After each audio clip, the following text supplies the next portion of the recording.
You wanted the best. You've got the best podcast, the hottest podcast in the world. The Chris Voss Show, the preeminent podcast with guests so smart you may experience serious brain bleed. Get ready. Strap yourself in. Keep your hands, arms, and legs inside the vehicle at all times, because you're about to go on a monster education roller coaster with your brain. Now, here's your host, Chris Voss.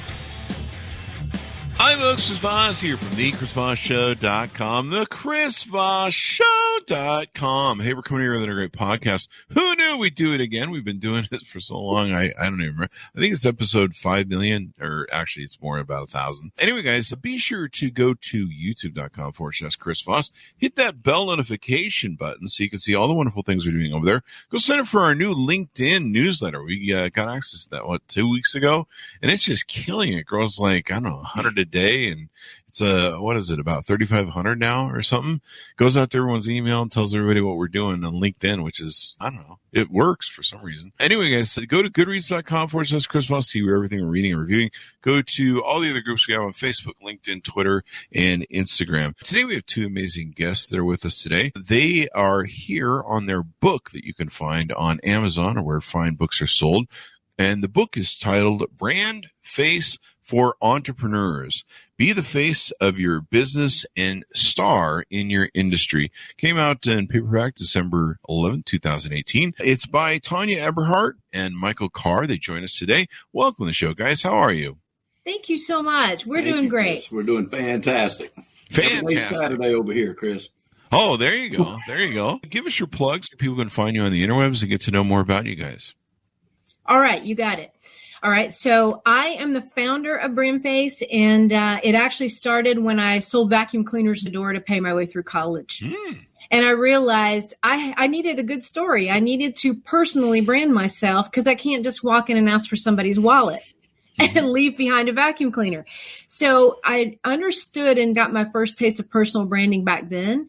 And then I did that for 3 years, paying my way through school, and then was discovered by somebody in the radio industry, asked to apply for a sales position, and I did that. I stayed in radio for the next 18 years, and during that time, that's when I realized the effect that personal branding can actually have on a business, because I saw these business owners come in and out of the station and at networking events, and they were like rock stars, and they all had one thing in common. They were the face and voice of their own business. And so that became a common thread for me for the next 23 years of taking my clients into a studio, helping them become the best voice and face of their business.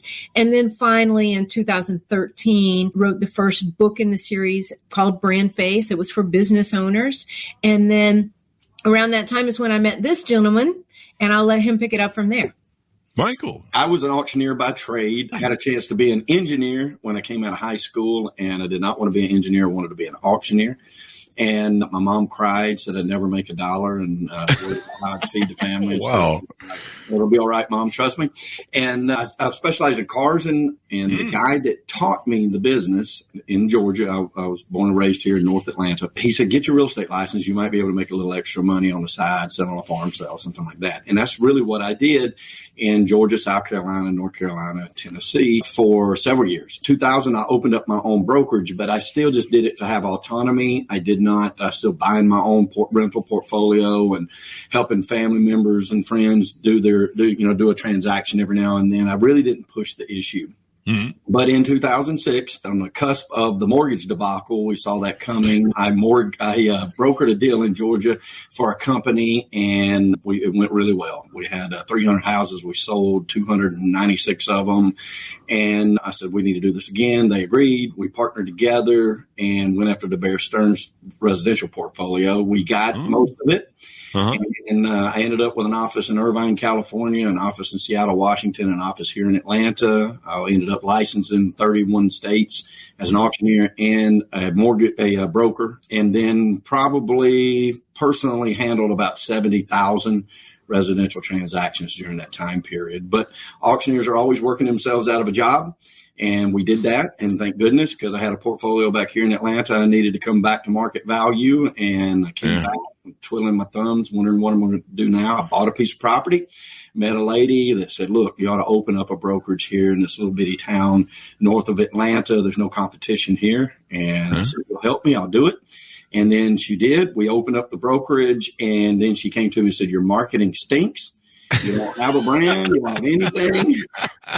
You need to meet my needs. And so I met Tanya at that time and hired Tanya's turnkey company at the time to help me establish the company and begin to get ourselves out there. And little did I know she had written the book about BrandFace, and she guinea pigged me in the real estate industry. She had worked with so many other entrepreneurs. I think I was the first real estate BrandFace. And I just did what I tell everybody from there. The secret to my success is just doing what she tells me. And I've been doing that now for 8 years. She really transformed our brokerage, taught me about personal branding and the things we'll talk about today, and the importance of being the face of your brand and how that exponentially grows companies. And well, that's awesome, man. That's quite a journey you guys have taken and done there. yeah.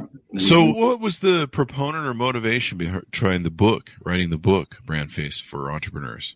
Okay, so a couple of things. First of all, that was what I had been doing. And at the time, I had a small agency, and we ended up doing, as a lot of agencies do, especially after the big mortgage debacle, you took business as you could get it. Yeah. You couldn't be picky because business was not easy to get. So at the end of that time frame, I realized, shoot, we could do anything. I realized that anybody that walked through the doors of our office, I could help anybody with anything. And that was a kiss of death, because there's nothing different or special about you at that point when you try to serve everybody. But we had just worked ourselves into that. So I had a talk with myself, and I said, okay, what is it you really are passionate about? What is it you really love to do? And that's when I realized I love helping people put their personal story out there to showcase what it is about them that is special and why people should do business with them. So getting that personal story to inject and be part of the business. And so that's when I figured that BrandFace would be a good name for the business, a good name for the book. And that was the journey toward where we are today. The other thing is more personal, actually. I grew up surrounded by a lot of alcoholism and addiction in my family, both sides. And it was just rampant. And fortunately, I did not get affected myself, but you see it and you see what goes wrong a lot of times. Mm-hmm. And I noticed at that time that the only difference between some young person sitting on a stoop waiting for the next drug deal and some young person going off to college with a hopeful future is really about one thing. It's about self-worth. Mm-hmm. It's about understanding what makes them special and unique, and that there's a place for them in this world that's a hopeful place. And so that to me was the personal motivation behind the company and what we do. And we like to say, we don't make stars, we unveil them. I love that saying. That's a great shirt. That's a shirt saying right there. Thank you. Yeah, thank you. So let's talk about the book. Give us an overall arcing of the book so people can get a kind of a feel for it, and then we'll get into some of the details. Yeah. So the book, I helped her write the second book in the series, which was a play on her original book. Mm-hmm. And the book really deals with the importance of personal branding. We say that people don't do business with a logo. They do business with a person. And I found that to be the case in my life. I've been being a senior vice president of a major corporation that dealt with so many residential properties and dealt with companies on the Wall Street level. I find that even be the case on B2B. People do business with other people they trust, people they know can follow through with what they say. It's definitely important on the street level, right? Mm-hmm. So any forward-facing business is very important that people know the why. Why do you do what you do? So the book really deals with, number one, the concept of that and personal brands, and then how to do it. The 3D freedom formula that we coined is define, develop, and display, and how important that is to start breaking it down. But we start with the why do you do what you do? What led you through this journey to get to where you are right now? That is important that you let your customer on the other side of that phone or the other side of the street know who it is they're doing business with. Mm-hmm. And what were those 3 items again? Design, display, Define, define, develop, and display. Uh-huh. So tell us a little bit more about what each of those mean, please. Absolutely. Okay. All right. So in the define phase, when we're working with a client, we look at really a couple of different things. Number one, who are your ideal customers? We all like to say pretty much anybody that fogs a mirror, right? Anybody with money. Yeah, but at the end of the day, if you're going to be known for something, it's not going to be known for serving everyone. It's going to be known for a specific niche. So we look at that because when you go to market yourself, that's where you spend your money, time, and effort. And so in that marketing, the very first thing you need to know is, who am I talking to? Specifically, who am I talking to? Because if you don't know that, you don't know 2 things. Number one, you don't know where to market, on what platforms, and you don't know what to put in your marketing, what to say. Mm-hmm. So we start there. Then we take a look at the individual. What is it that's unique or different? Every human being doesn't have just one thing that's different about them. We have multiple points of differentiation. Mm-hmm. So we look at those and say, okay, what one or blend of a few of these can we build your brand on? But those also have to be important and unique to your ideal customer. So it's not like this formula. You can't just say, I'm different for this, and this is what I'm going to build my brand upon if it's not important to your customer. Yeah. So those 2 things have to come together. And then finally in that phase, we come up with what we call a brand identifier, which is like a slogan or a tagline that kind of positions you. Mm. And here's the reason we do this. Think of your brand like a book, because your brand is your story, mm-hmm. but you can't possibly fit the entire contents of your story on the cover. It won't fit, and nobody would read it if it did. So what we do is we create the 75 mile an hour view of, this is my slogan or tagline or brand identifier. This is what I'm known for, which is designed to entice the people you're trying to attract to at least crack open the book. So it's like a door opener. And so those are the things we take care of in the define phase. That's awesome, because a lot of people don't realize you only have sometimes seconds with these generations now, that you got Instagram notifications coming, and you got just seconds to capture their interest.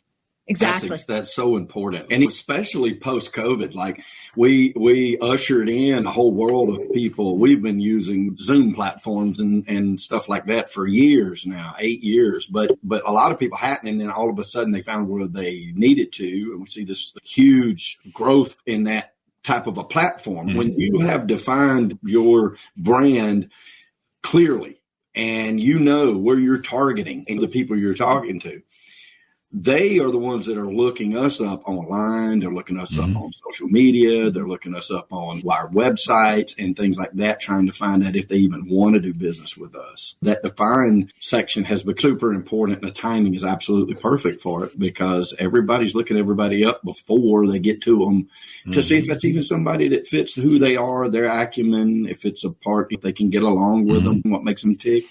That define phase is very important. And I don't think people in business put enough thought process into that at first. Many times they think that their brand is just, I have to spend a lot of money for the brand. And that's not necessarily the case. You need to define it, and then you sort of know where to go. I'm looking at your guys' website. I like the slogan you guys have on here. People don't do business with a logo. They do business with a person. So many people don't realize that.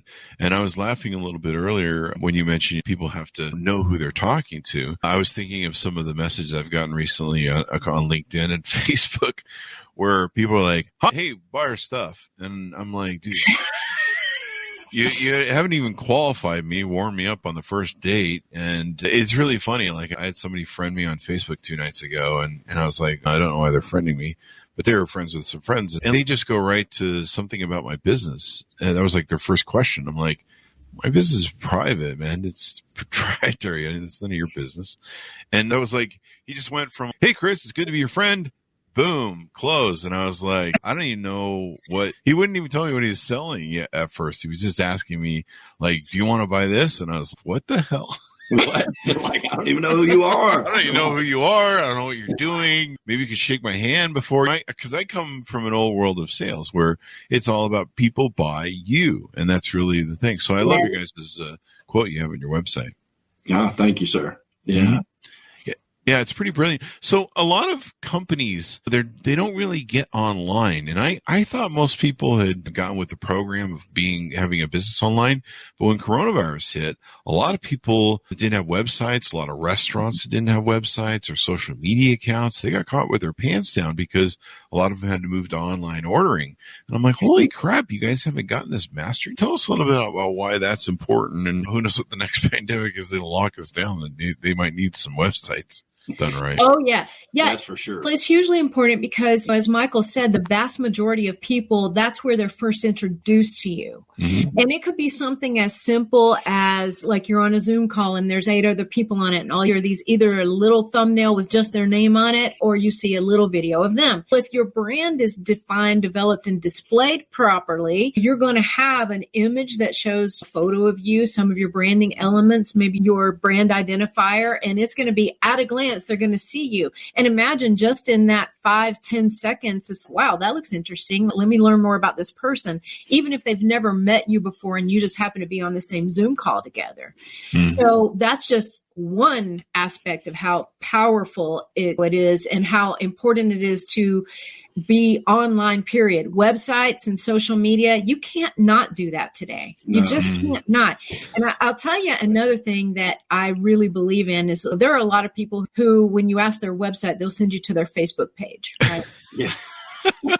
Please, Lord, people don't do that, okay? And here's the reason why. Because what if Facebook goes away tomorrow, right? Yeah. And not only that, if you go to a website and you can clearly go from page to page, see everything that you want to see, click on, okay, who's the team? What's their mission? What services do they have? Where are they? What are their reviews? And you can clearly click on those things on a website. Whereas on Facebook, you have to scroll and scroll and it's not categorized and organized like that. Plus it's not as professional, I do have to say. It's social media. Right. Doesn't mean you don't present yourself professionally on social media, but you don't let that become your entire professional presence. That should not be your business hub. Yeah, by no means. Yeah. And I don't know how you guys feel, but I always tell people you got to go to where all your clients are. And the thing I learned being a social media rock star was you've got to be everywhere. And I'm trying to find this survey that I did on LinkedIn where I asked people if they use their YouTube account, if they have a YouTube business account, and if they use it, because a lot of people have it. They never use it. Oh, here it is. And I asked people on LinkedIn, does your brand company have a YouTube account? Do you regularly post videos to promote your company? And literally, it's the winning category was 67 for 2/3 of the vote. I feel like I'm announcing elections here. Have a YouTube but rarely post. So a lot of brands had YouTube accounts. 2/3 of the people who responded had YouTube accounts and rarely post. They're not even using every social media platform at their disposal. How important is that to know where your customers are? And customers are a little everywhere. To me, they just have preferred silos they like to go. If I could, let me back up just a little bit first, Chris. Mm-hmm. Let's talk just a second about how important development is. Mm-hmm. And I want to answer your question to it. Okay. Like when we go into the second D, when we go into development, this is where your imaging and stuff begins to be very important. Okay. Mm-hmm. And like I'm in the real estate business. And so our bios tend to be in the industry sold so many houses. Nobody's personally sold more houses than me, but that's not really important to my clients now. What does that matter to them? They're interested in their house. Mm-hmm. So my bio's got to be about how my experience level is important to them. Like it's not a braggadocious point on what I've been able to accomplish or been in positions to do. And so we teach our people that, like, okay, to speak to your question, you got to go where your clients are. We know clients are looking us up online. So we've got to have that online presence correct. And then we got to have that developed out after we've defined that personal brand and what that point of differentiation, that leader is going to be. And then once you do that and you develop it out, it's very important to put those elements in there like background images, the proper colors. And then these things need to be very consistent on those platforms you're talking about. And you got to be everywhere because people register in our minds different things. Like take, for instance, your background there with the blue and your name and stuff like that. Oh, how'd that get here? I could see that from a distance now and know, oh, that's Chris, because my mind has registered that behind you and we don't. put enough emphasis on the fact that subconsciously we pick up on those elements. And we already know from marketing, didn't come from us. In fact, I think it was in the 22 immutable laws of marketing that people have to see us 7, 11, 21 times before our brand really starts to register to people. Like you have to show up 7 times to somebody before they begin to remember who you are. You have to show up 11 times where they associate your name to what you do.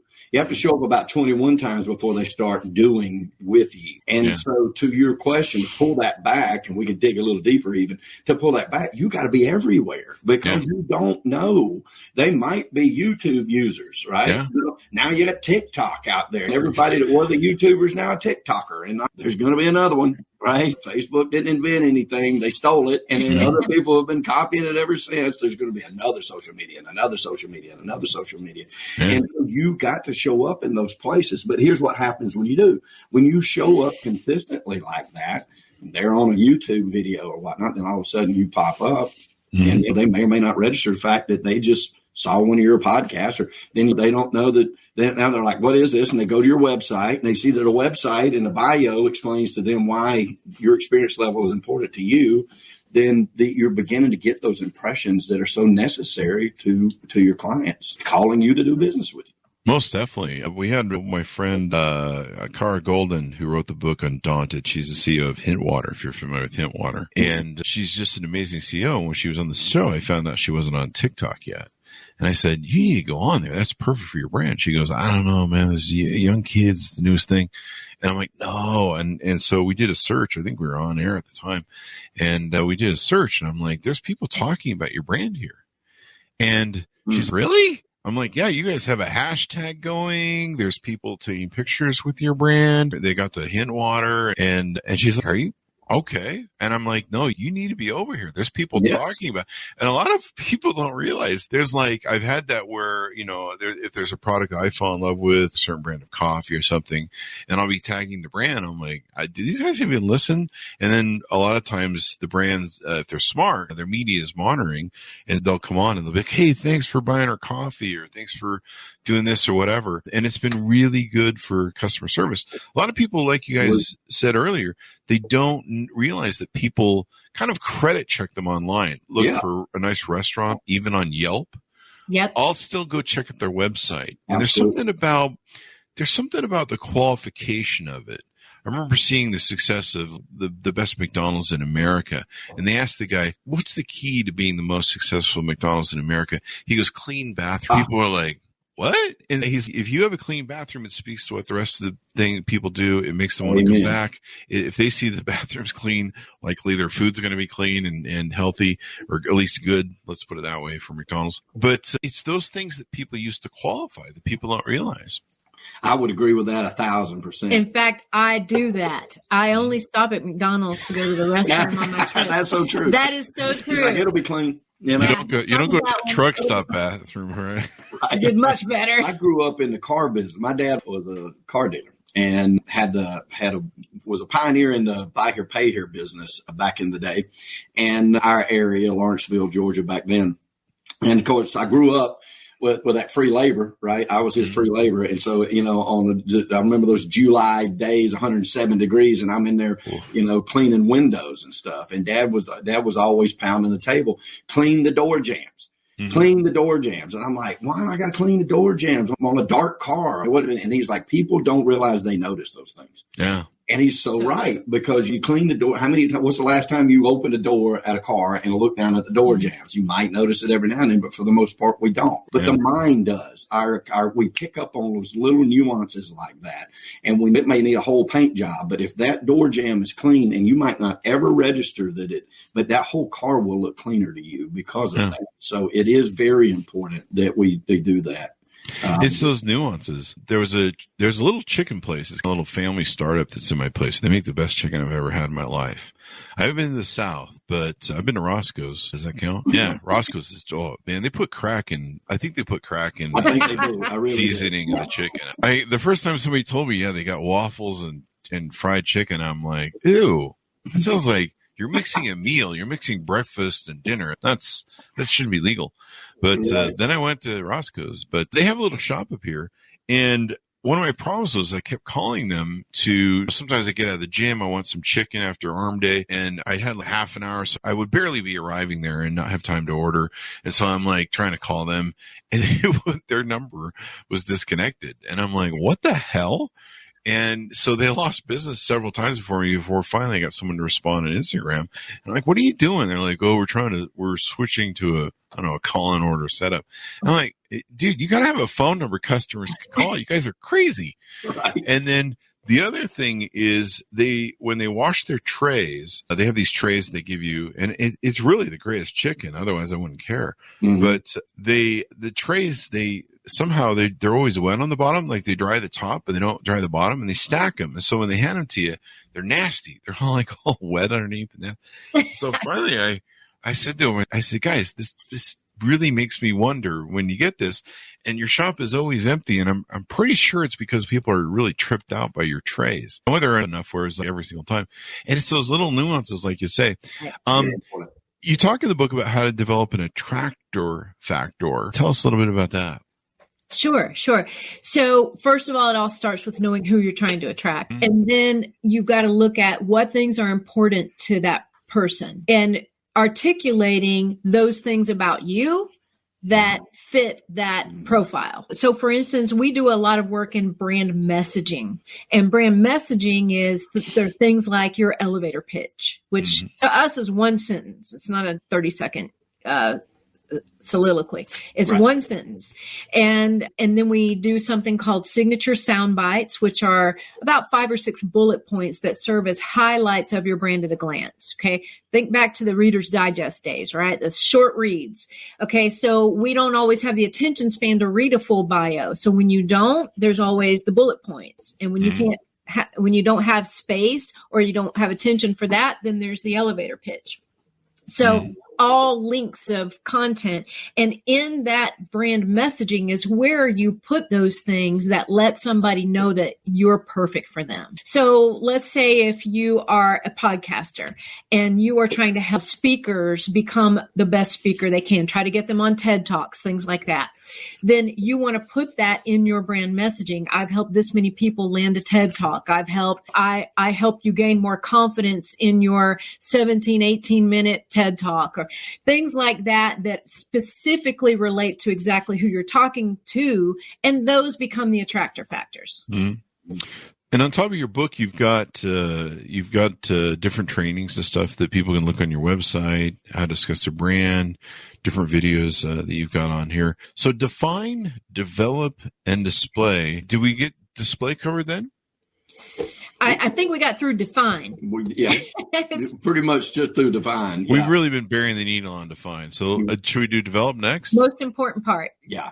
Yeah, let's talk a little bit more about development, because this is where it matters. Again, as I said earlier, this is where the why comes in that your customers are interested in.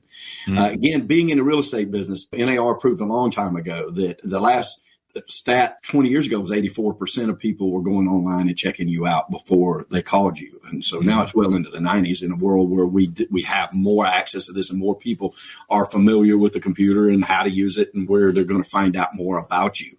And I think that a lot of times it's with our clients in any industry, it's about, I don't want to commit. Like, I don't want to call this guy on the phone, and then I don't want to use him. I don't want to have to tell him I don't want to use him, and these sort of things. So they go online and they check you out. And so development of that brand after that cover of that book that gets them to stop for a second. So in any industry that we're in, well, even podcasters, coaches, authors, speakers, home improvement, real estate, mortgages, insurance, name it, right? What do we have? We have thousands, millions of competitors, right? We call it the sea of sameness. So after that, the define portion, which is all the books that you're in your bookstore, and you finally settle on this one because it caught my eye.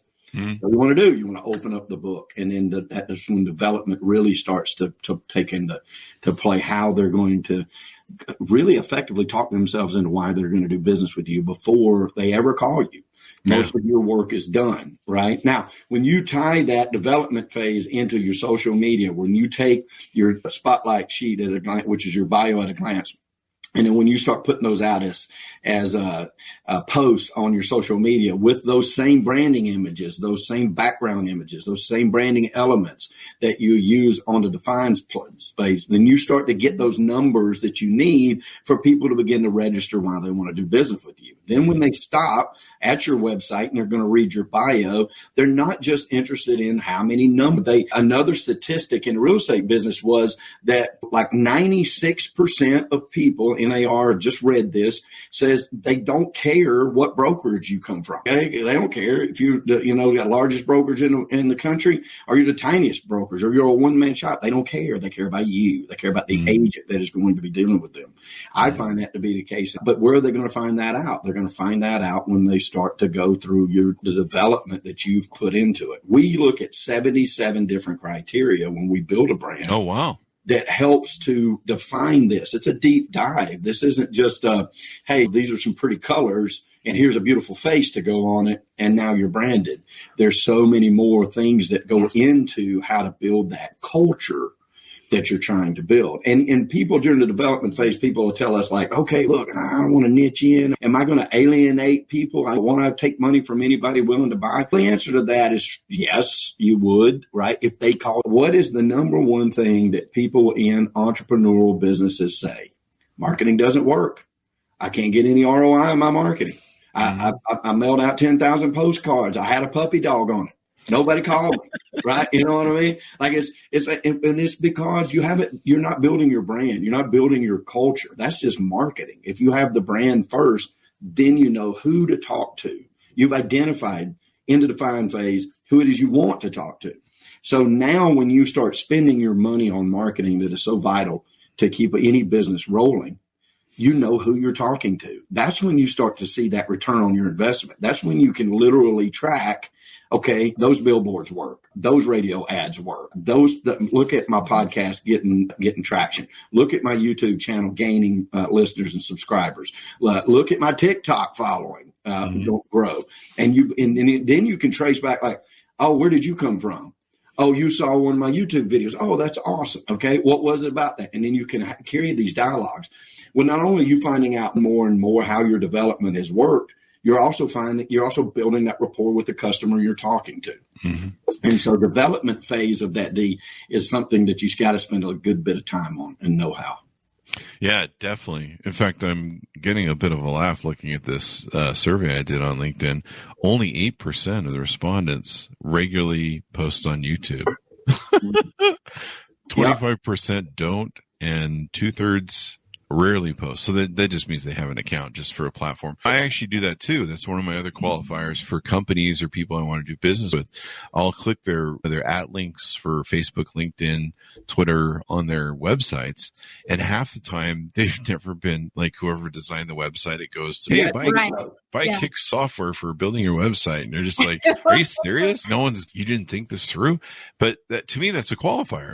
And people don't realize. So sometimes I'll open 3 or 4 businesses, like if they're local, on my web browser, and I'll actually look at the quality of their pitch, the quality of their website and everything else, and how they brand themselves. And then I'll go back and, pick through them and, okay, close that one, cancel that. Nah, I don't want to business with those.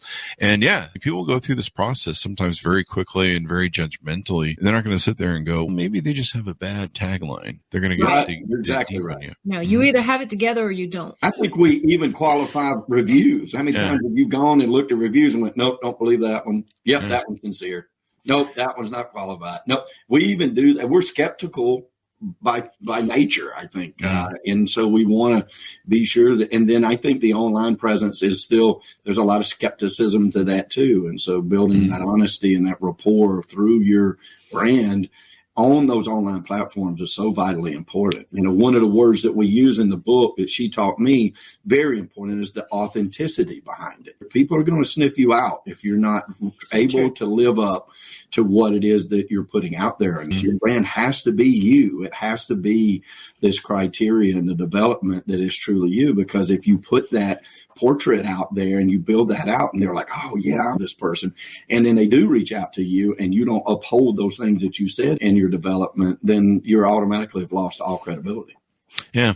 And then, like you say, a lot of people are like, oh, the marketing doesn't work. No, you're just doing it wrong. It's always like a combination or like a dial in, or I don't know, you shoot a missile at something and it's constantly honing in to hit the target and you're just targeting wrong. I'm looking at your Instagram and I like this saying, you need the right people to know why you exist. I think that's really important. Yep. Important. You don't just need people to know you exist. You need the right people to know why you exist. Yes. So true. So true.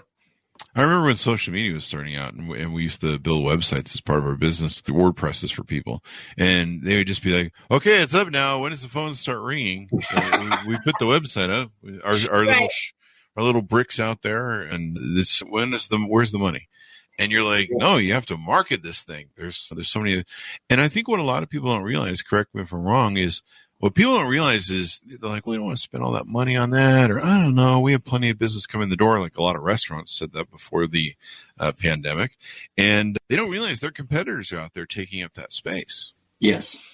And longevity is paramount. Longevity is so important. No matter how they change the algorithm, that's one thing that has always stuck with Google is the longevity in your space carries a huge weight in how you show up organically. And so you can't get started soon enough with that kind of thing. You have to. I bought my first website at a charity auction that I was the auctioneer on.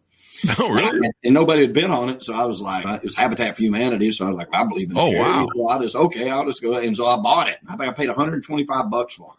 It was like $19.95, something like that. And, that was cheap back then. It was. No, but she had a value of $1,000 on it or something at the time. And it was just like, trust me, it was on like 2 or 3 pages. Like it wasn't, this thing was so rudimentary. It was not even funny. I probably could have built it myself if I knew how to turn a computer on. And it was very block and it was I don't even know if it was a WordPress. I knew that it was important though. And I thought, okay, this at some point, and I didn't even take it serious until the day came that I needed to buy E&O insurance.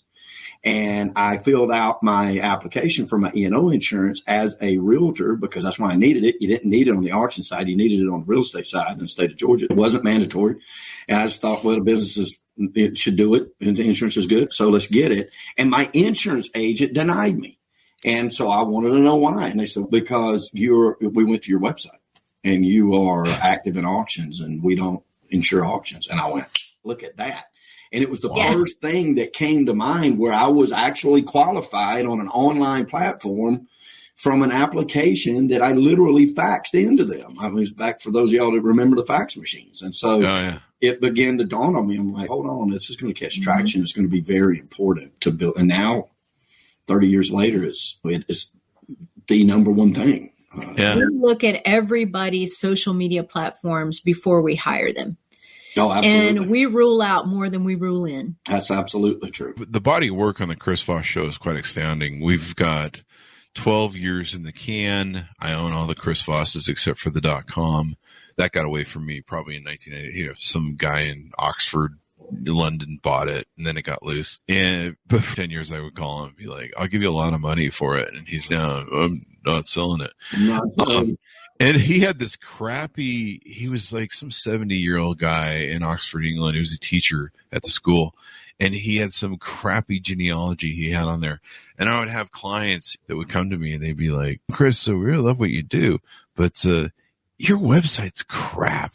And I'd be like, what website are you going to? Because the Chris Voss show is the big thing.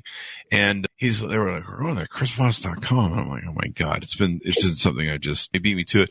But with our videos and our content, there's 4,500 videos and interviews on the Chris Voss Show podcast, reviews, the content that we have over there. We've got people now that for 12 years, I've got people, especially some of my friends, where I'm like, do you know there's a time capsule of you like 12 years ago where you look 12 years younger? And they're like, no. I'm like, do you want to copy that? Because like you should save that because you really look good. You look like hell now. But But if you Google it. What's funny is people still consume those videos. Yes. Like I'll get just every day. I'll get like comments and it's even funnier on the product reviews because they're like, hey, how come my iPhone 3 doesn't work? And I'm like, dude, that video's from 2013. But people are still interacting with that. They're still qualifying with it. And the body of content, people don't see it when they first start, I guess basically what I'm trying to say. They only put out a couple Instagram posts and what happens now. But yeah, you build that body of work, and it's just, I look at it now and I'm just like, I'm tired, man. That was a lot. Yeah. It is. Yeah. And it's still a drop in the bucket to what you're going to do. It still just builds upon itself and builds upon it. Tanya, one of the sayings that she says, it's my favorite of hers, she's like, when people start talking about building out their brand, and she's like, the best time to plant a tree was 20 years ago. Yeah. And the second best time today. So you have to get started, and then you have to diligently work this. And then my favorite thing is consistently, because consistency is the key. It's so key to your success. When you success is the consistency you practice when you can't instantly see the benefit of the results. And I think that people do, like you said, and they're like, well, I got a website, the phone doesn't ring from it. I know, man. Like, you're buried, and like Google don't even know who you are yet. That's true. So these are really great ideas. I love what you guys have put in the book and some of the things you guys have in your website. Give us your website name so people can go check it out as well. Yeah. BrandFaceStar.com.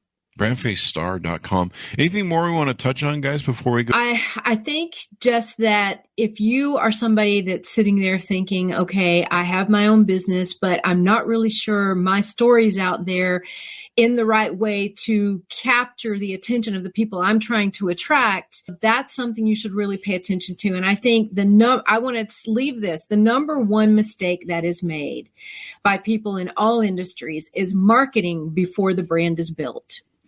Marketing is using various different marketing vehicles to get a message and image out to the world.